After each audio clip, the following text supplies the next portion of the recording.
RCF Notre-Dame.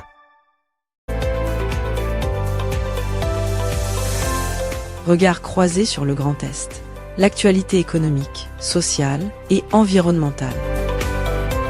Présenté par Jean Fischer, en collaboration avec le Césaire.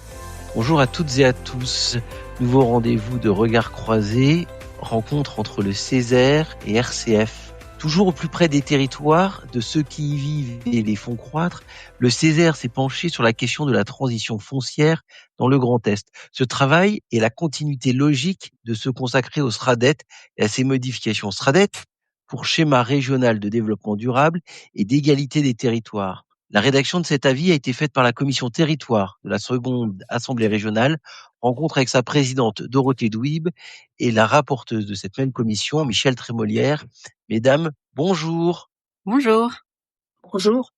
Alors, pouvez-vous nous dire pourquoi le Césaire s'est autosaisi de cette thématique ? 66,7% de la consommation d'espaces naturels agricoles et forestiers a été consacrée à l'habitat au niveau national en 2023 et 59,5% en Grand Est.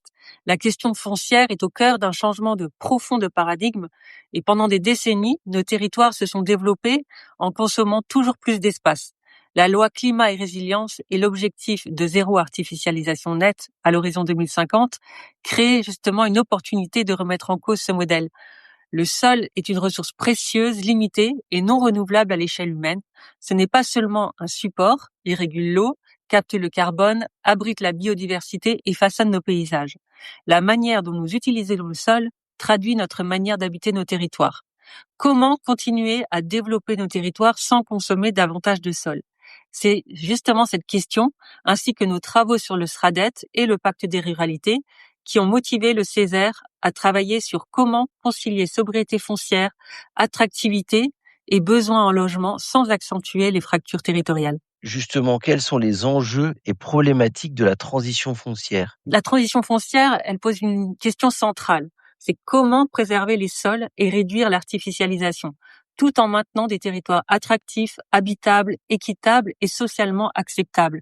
Elle articule ainsi plusieurs enjeux majeurs, donc tout d'abord écologique, pour préserver les sols et répondre au changement climatique, territorial, pour adapter les réponses à la diversité des situations locales. Il y a aussi un enjeu social pour lutter contre les inégalités, la précarité et la crise du logement. Et les trois derniers enjeux, c'est l'enjeu démographique pour répondre aux besoins des jeunes, des ménages et des personnes âgées. Un enjeu économique et fonctionnel pour maintenir l'attractivité dans les territoires, des services, les mobilités et la qualité de vie. Et enfin, un enjeu primordial qui est l'enjeu démocratique pour renforcer l'adhésion citoyenne au projet. Approche-toi petit, écoute-moi gamin, je vais te raconter l'histoire de l'être humain. Au début y avait rien, au début c'était bien, la nature avançait, y avait pas de chemin. Puis l'homme a débarqué avec ses gros souliers, des coups de pied dans la gueule pour se faire respecter, des routes à sens unique qu'il s'est mis à tracer. Les flèches dans la plaine se sont multipliées, et tous les éléments se sont vus maîtrisés. En 2 temps 3 mouvements l'histoire était pliée, c'est pas demain la veille qu'on fera marche arrière. On a même commencé à polluer les déserts. Il faut que tu respires, et ça c'est rien de le dire. Tu vas pas mourir de rire, et c'est pas rien de le dire. D'ici quelques années on aura bouffé la feuille, et tes petits enfants ils n'auront plus qu'un œil. En plein milieu du front ils te demanderont pourquoi toi t'en as 2, tu passeras pour un con. Ils te diront comment t'as pu laisser faire ça, t'auras beau te défendre, leur expliquer tout bas. C'est pas ma faute à moi, c'est la faute aux anciens, mais y aura plus personne pour te laver les mains. Tu leur raconteras l'époque où tu pouvais manger des fruits dans l'herbe, allongé dans les prés. Y avait des animaux partout dans la forêt, au début du printemps les oiseaux revenaient. Il faut que tu respires,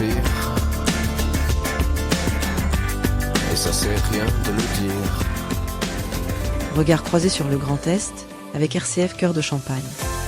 Toujours au plus près des territoires, de ceux qui y vivent et les font croître, le Césaire s'est penché sur la question de la transition foncière dans le Grand Est. Ce travail est la continuité logique de se consacrer au SRADDET et à ses modifications. SRADDET pour schéma régional de développement durable et d'égalité des territoires. La rédaction de cet avis a été faite par la commission territoire de la seconde assemblée régionale, rencontre avec sa présidente Dorothée Douib et la rapporteuse de cette même commission, Michèle Trémolière, avec ces enjeux. Nous avons vu dans votre travail que vous avez tout d'abord réalisé un diagnostic démographique, économique et social de la région. Pouvez-vous nous présenter ce diagnostic dans les grandes lignes? Oui. Alors, nos travaux, Madame Michèle Trémolière, rapporteure, nous présentera tout à l'heure les 4 territoires qui ont été étudiés, et de cette étude, on ressort 3 constats majeurs. Le premier, c'est une approche qui était encore trop réglementaire. Les débats se concentrent sur le ZAN, donc le zéro artificialisation nette, mais cette approche, elle est trop réductrice. La sobriété foncière doit être une opportunité pour construire des territoires plus attractifs et plus équilibrés. Il y a un deuxième constat qui a été fait, c'est qu'il y a une forte diversité territoriale. Certains territoires, comme les métropoles ou les zones frontalières, sont en tension au niveau du logement.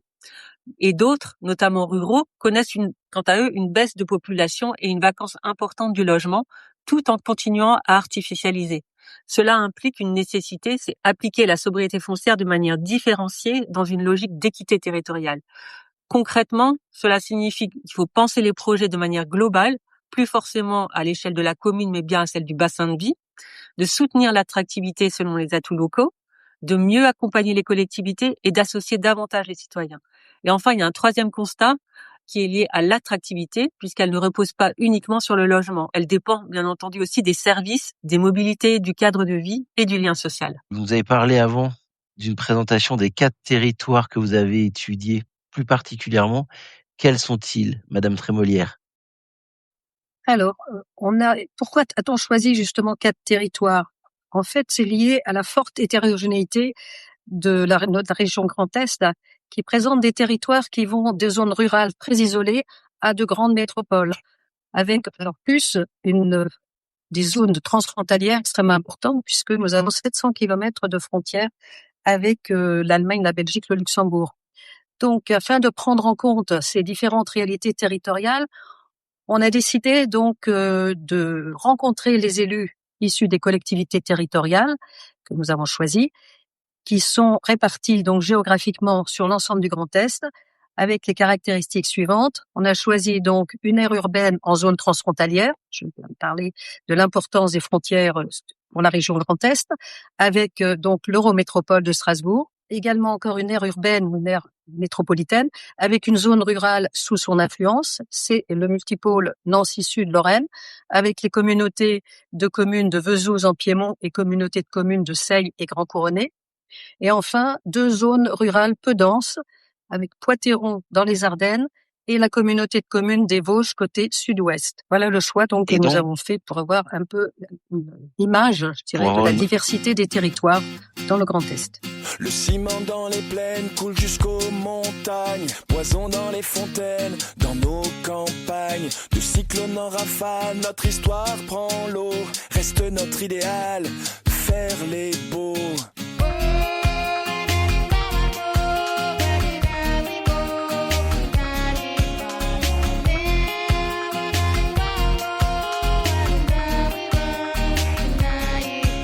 S'acheter de l'air en bar, remplir la balance. Quelques pétrodollars contre l'existence. De l'équateur au pôle, ce poids sur nos épaules. De squatteurs éphémères, maintenant c'est plus drôle. Puisqu'il faut changer les choses. Oh, ça, citoyen. Il est grand temps qu'on propose un monde pour demain.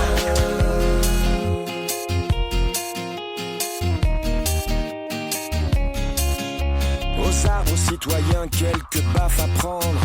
La veille est pour demain, des baffes à rendre. Faire tenir debout une armée de roseaux. Plus personne à genoux fait passer le mot. C'est vrai, la terre est ronde, mais qui viendra nous dire qu'elle est pour tout le monde et les autres à venir? Puisqu'il faut changer les choses. Oh, ça, citoyen. Il est grand temps qu'on propose un monde pour demain. Regard croisé sur le Grand Est avec RCF Cœur de Champagne.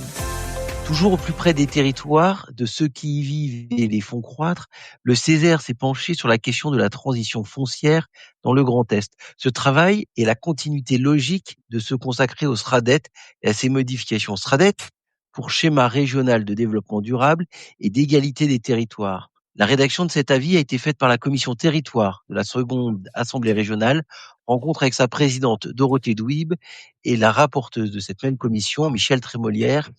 4 territoires qui, à eux, représentent effectivement des typicités de l'ensemble de notre territoire.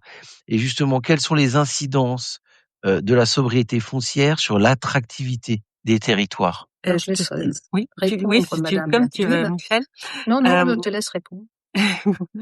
Alors, l'attractivité, elle ne peut plus reposer justement sur la seule consommation d'espace ou sur l'extension urbaine. Elle doit désormais s'appuyer sur la qualité de vie, l'accès au logement, les mobilités, les services, mais aussi la qualité paysagère et la capacité des territoires à proposer un projet cohérent et soutenable. Elle peut donc avoir un double effet. Elle peut être aussi bien vécue comme une contrainte si elle est lue sous l'angle de la limite des marges de développement, surtout dans les territoires fragiles, mais elle peut aussi avoir l'autre effet qu'on soutient nous, c'est être vécue comme une opportunité, puisqu'elle permet justement de bâtir un modèle d'attractivité plus durable, plus équilibré et plus désirable. Et cela a-t-il des conséquences pour le logement? Car nous le savons, c'est un sujet de tension dans nombre de nos territoires dans le Grand Est. Oui, effectivement, pour les conséquences sur le logement, elles sont très importantes, puisque l'habitat, comme je le disais en introduction, constitue aujourd'hui la première source de consommation d'espaces naturels, agricoles et forestiers, que nous pouvons synthétiser comme ENAF, sous l'acronyme ENAF. Et la sobriété foncière, elle impose donc de transformer en profondeur les politiques de logement et le modèle résidentiel. Il faut loger autrement, davantage à partir de l'existant et moins par l'extension urbaine.